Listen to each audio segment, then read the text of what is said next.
The Terrans and the Namphuthians stared at each other across the table. "We refuse the Terran proposal," the 10-foot-tall Xeno stated with quivering tentacles. "It is intolerable." "But see here," the leader of the Terrans said. "If good men sit down and talk, acceptable solutions may be. Intolerable and inexcusable. This is not time for monkeys as chatter. This is time for war. This ISS time for extermination. Let me have a quick word with my colleagues," the human said as he stepped away from the table. "It'll only be a minute or so."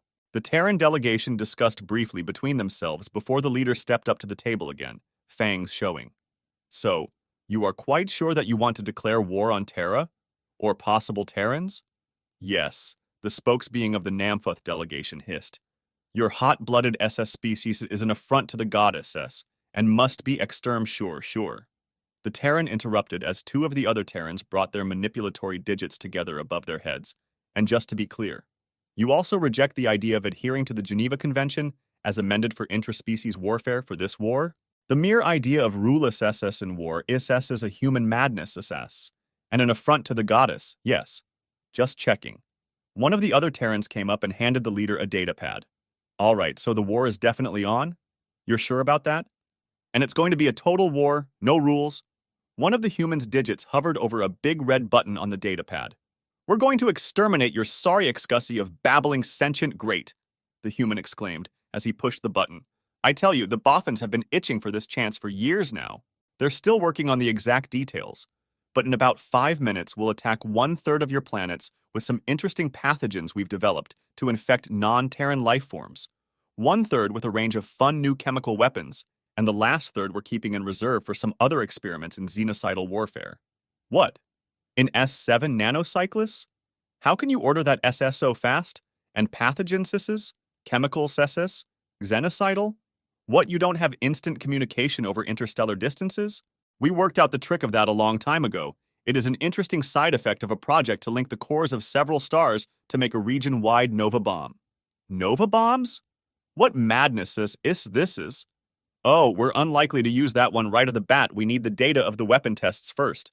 "Your SS species is insane." "Sure we are, buddy."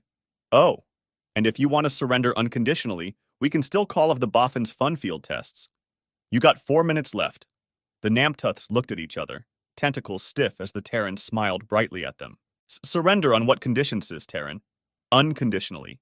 That means that you give up, and we give no guarantees, reassurances, or promises. This is not how things are done. This is an affront to the goddesses and to. It is how things are done now. No rules in war, remember? Oh, and it's 3 minutes left, by the way. But how can we be as assured that you will not go ahead with this monkey bussiness? If there is no reassurance, you can't. But you can hope we'll feel merciful, which I assume is an affront to the goddess. Most of things we do seem to be. 2.5 minutes. The Xenos seem to shrink and shrivel. We will surrender. Unconditionally? The Namphuthian spokesbeing looked towards the rest of his group before replying. Unreservedly, but with some hope. Great, the human said as he held out the datapad. I'm going to need your signature here, and here. And from the rest of you guys too, if you don't mind.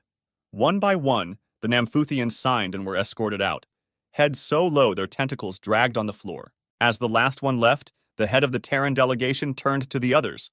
High five, gentlemen. They bought it.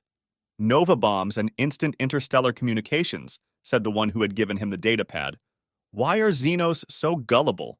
I guess, the head of the delegation said as he grinned, that if they believe we'll break the laws of war, they will believe anything.